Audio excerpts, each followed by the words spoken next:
I am so excited about 2023 Bowman Baseball. And I know a lot of our listeners are very big into collectibles, prospecting, cards, all that stuff. So we figured we'll do a quick segment kind of highlighting. I put out an article at justbaseball.com where you can see kind of by tier some of the best prospects in this 2023 Bowman Baseball. We're going to be breaking a lot of it over at Just Breaks. That's our box breaking arm. We're really excited about that. You can subscribe on YouTube. You can also follow on Twitter. It'll be linked below at just_breaks, where we will be doing breaks every single week. I'll be on there doing prospect Q&As, just talking shop. I will almost always have a spot in the break because I'm addicted. But come hang out with us. We'll rip cards, chase autographs, and have some fun. So be sure to follow Just Breaks on Twitter so you can be up to date on when we have breaks and buy spots before they sell out. It's a lot of fun.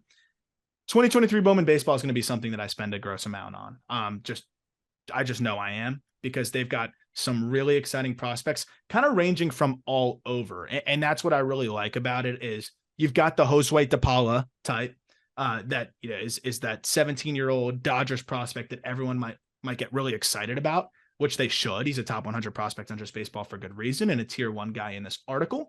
But also you've got like a Matt Mervis, who is also a tier 1 prospect in this article, because I think he's going to be the starting first baseman for the Cubs in the next month or so, and could be a middle of the order masher. Just the fact that you have those two types of guys is really fun. But I kind of want to just fly through the tier 1 players, then a little bit of tier 2, and then maybe mention one or two tier 3. I started us off with a couple of the tier 1 guys, and those might not even be the highest upside guys with first autographs in this checklist. Who you liking? Dude, Junior Caminero, who's number 89 on our top 100 list. Third baseman with the Rays, monster power, already swinging it outrageously well in low A, like outrageously well in low A to start the season. High A, already swinging it really well in high A. Potential candidates get promoted to double A. He's just 19 years old, big offensive upside. Then you got Spencer Jones, who I've made it very clear how I feel about Yankees first round pick Spencer Jones. And I can get his first auto in this. I think that might be one of the biggest chases in this whole hobby. Number 34 prospect for us at Just Baseball, 6'7" center fielder with monster power who can stay in center as a Yankees prospect. We have him ranked up as high as anybody. Like, I think he's a better prospect than Drew Jones. Everyone's going to be chasing Drew Jones. I'd rather have Spencer Jones. I think people are going to come around to that too. He's going to be a popular chase in this product. Now, can I ask you who you would rather have, Drew Jones or Cam Collier? When you look at, the high school / junior college guys, right? Like Collier and Jones, same age, probably same trajectory. Jones is struggling so far. Collier is thriving so far. I personally lean Cam Collier because I think, like, from what you've told me about the collectibles market, like, I immediately saw a pitcher that we're going to talk about in tier 2 that I'm like, oh, like, how is that guy not a tier 1? And you're like, hey, pitchers, like, you've explained to me that pitcher cards are so tough. Look at Daniel Espino. Exactly. Look at Espino. But when I saw that Collier was on the same list as Drew Jones, I'm thinking, all right, if the bat is what's sexiest in the collectibles market, I think that Cam Collier is going to be a better hitter than Drew Jones will. I do too. And then the thing is the ceiling of Drew Jones is, 30 home run. Oh, it's his dad. The ceiling is his dad. Yeah. But that's so far away. The swing he needs a swing change. Let's be honest there. And I'm telling you now, Drew Jones will be the biggest chase in this product. If I pull a Drew Jones, I'm selling. I'm not buying Diamondback spots in breaks because they're going to be priced outrageously for Drew Jones. And to your point, Cam Collier has, I think, more offensive, or at least close to the same offensive upside, maybe slightly more. Yes, he's not going to be as dynamic. He's a third baseman, but a left-handed power hitting third baseman in Great American Ballpark that's also 17, now 18 years old. Special talent. Like, I think you'll be able to get 2 Cam Colliers for 1 Drew Jones, and I'd rather have 2 Cam Colliers to that point. To me, they're both tier 1 prospects, and both extremely talented, but Jones is going to struggle. And I don't think the market's ever going to be higher than it is right when the product comes out. And I think it's going to let out some steam when people see him struggle until he makes that swing change. So Spencer Jones is my number 1 chase in here.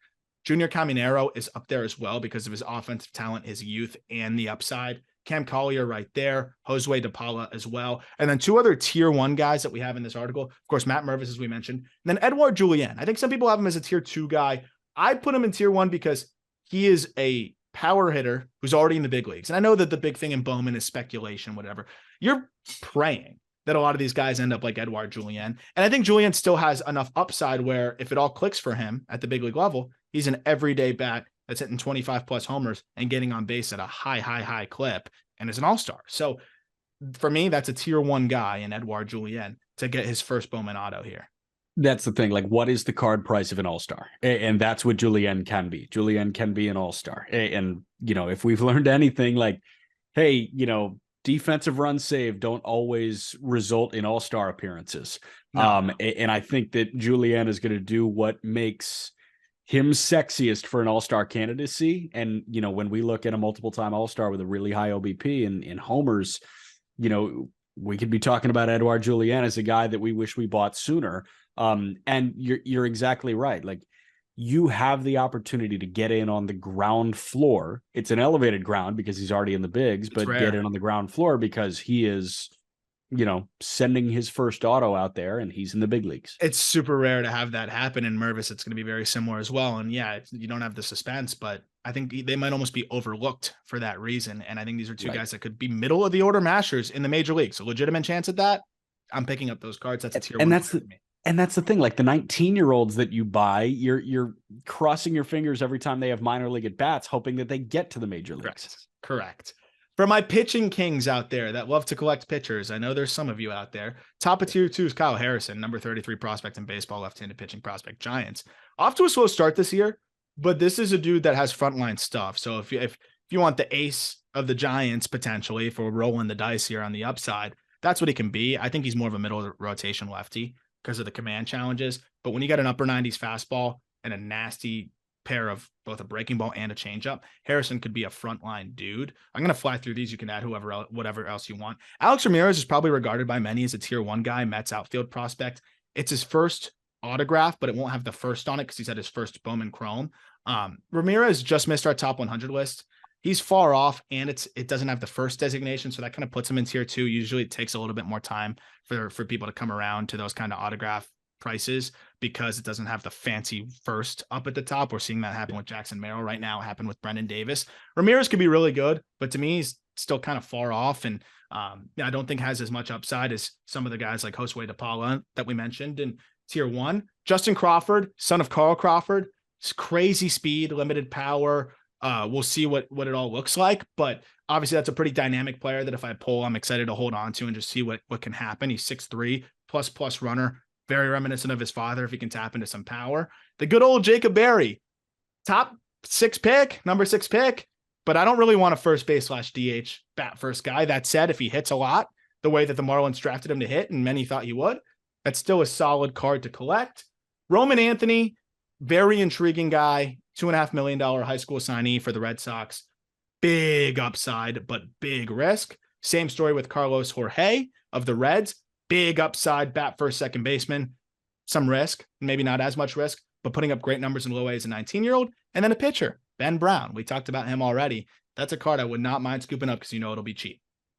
The 3 names that jump out to me in that grouping are the 2 pitchers, Harrison and Ben Brown, and then Justin Crawford. I like Justin Crawford a lot. Like the video that I watched ahead of the draft and, like immediately after the draft on Justin Crawford, I was like, there's a lot of Carl in Justin. And I think that if you could get in on Carl Crawford on the ground floor, like you would do it, right? Hindsight 2020, you're looking at a guy that stole, I want to say 40 or 50 bags at a given point in his career. And, that could be Crawford. Like he's not going to hit for much power, like you were saying, but he's 6'3", 175, maybe add some muscle that there could be some pop. That's a dynamic player. I would like to have his cards. Yeah, man. I'm thinking about a great center fielder that's like near the top of the league in stolen bases. If all goes according to plan, that could pump a few out. So I'm in on that. And it looks like he'll be on a team with a lot of vets that are, on $300 million deals. I kind of like the idea of a young Justin Crawford being a part of postseason baseball, a la Jeremy Pena, where like the price skyrockets if he's good in the postseason. Yeah, I am totally with you. And then we got a few other names to fly through in tier 3. Kumar Rocker. Of course, he's got the name value. If he throws well, people will be interested. Vaughn Brown dominated younger guys in terms of the level of play between low A and high A. But you hit 23 home runs and steal 44 bags. I'm in. You got my attention in that Giants org. Xavier Isaac, Ray's first rounder. Crazy offensive potential, but we haven't seen much, and he's a first baseman that's 6'3", 240. I love Ronnie Simon. You know that. So Ronnie Simon, if I pull his auto, I'm holding it just because Ronnie Simon, dynamic, switch hitting shortstop, second base type in the Rays org. Brock Jones, name value, big upside, huge risk. Manuel Beltre and Lazaro Montes, 2 Mariners IFA guys who are interesting with some upside as well. And then there's a few others to check out, but go look at the article, justbaseball.com.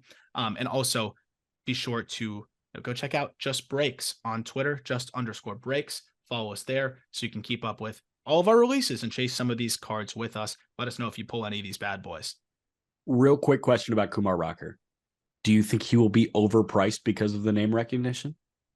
Yes and no. Like, I think he'll still be cheap, but I think anything over $25-$30 for his autograph is overpriced. Gotcha. Because you're hoping a middle of the rotation starter. Big he looks injury really good concerns. so far. He does look good so far in high A. He does look good so far. He did strike out 8 in his last outing. Probably could have talked about him in the pitcher roundup as well. But that'll do it for this episode. We'll be back to the top 100 rundown in the next episode and continue to fly through the rest of that list and then keep you briefed on minor league baseball the rest of the year, as well as a couple player interviews to look forward to as we get through the top 100 and shift our focus towards just consistent season content. As always, thank you for listening. Look forward to talking prospects and top 100 prospects with you tomorrow.